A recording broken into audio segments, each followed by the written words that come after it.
Ассалам алейкум, сынок. Что-то ты рано звонишь. Отец, у меня мальчик. Сирота. Сбежал из детдома. Я не хочу, чтобы его вернули. Хочу сделать ему документы.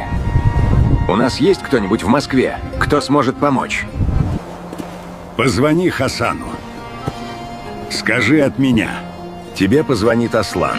Это мой сын. Ему нужна помощь с документами. Посмотри, что можно сделать. Документы можно сделать. Быстро. Но это стоит денег. Понял. Я перезвоню.